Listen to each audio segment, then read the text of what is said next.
কমিটির পক্ষ থেকে আপনাদের সবাইকে জানাই শ্রী শ্রী শ্যামা পূজা ও দীপাবলির শুভেচ্ছা।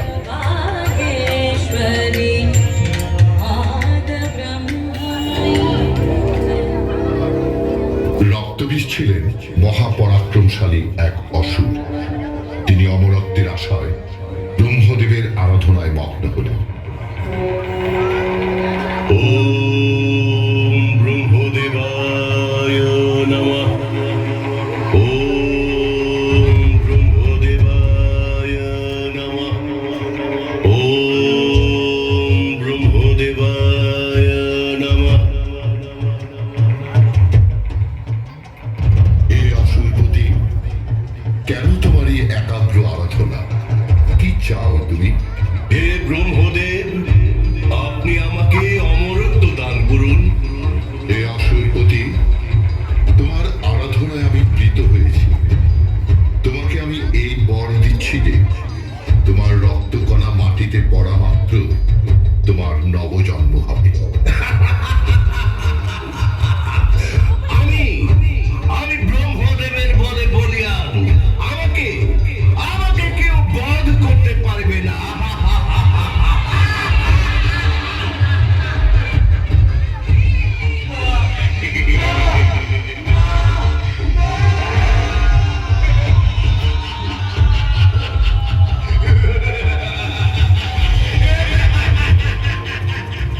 অমরত্ব লাভ করেই রক্তবীজ মহাপরাক্রমে ঝাঁপিয়ে পড়লেন দেবতাদের উপর। হে অসুরপতি, তোমার এত সাহস যে দেবতাদের উপর অত্যাচার করে স্বর্গলোক দখল করেছ। দেবতাদের তুমি স্বর্গলোক ফিরিয়ে দাও। তোমার এত সাহস যে তুমি আমাকে আদেশ করছো? আমাকে কেউ কেউ বধ করতে পারবে না।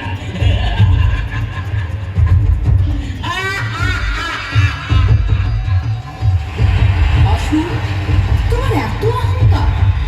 মনে রেখো, অহংকার পতনের মূল। আমি তোমার অহংকার চূর্ণ বিচূর্ণ করে দেব। ঠিক আছে, তাহলে যুক্ত হোক। আর কত শক্তি দেখা যাক, দেখা যাক। অতঃপর প্রচন্ড লড়াইয়ে অবতীর্ণ হলেন দেবী দুর্গা।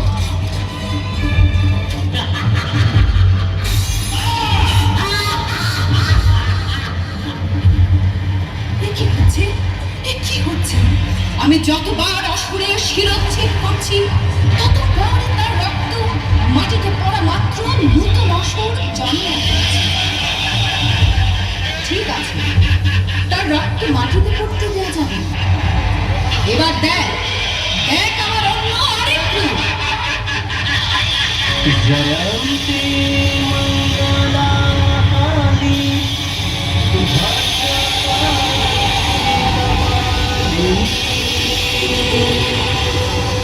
দুর্গা শিবা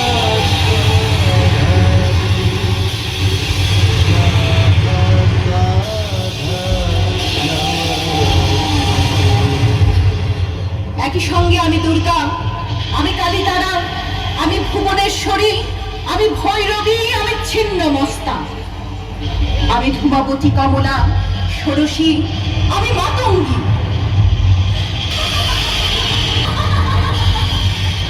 এবার নে আমার শেষ অস্ত্রাঘাত।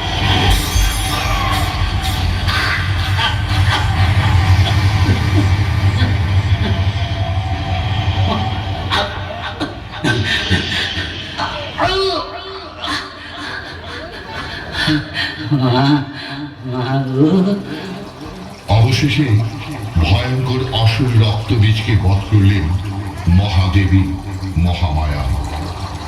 যুগে যুগে এভাবে সকল অপশক্তিকে বিনাশ করে জগৎ জননী মহামায়া পৃথিবীতে শান্তি প্রতিষ্ঠা করে।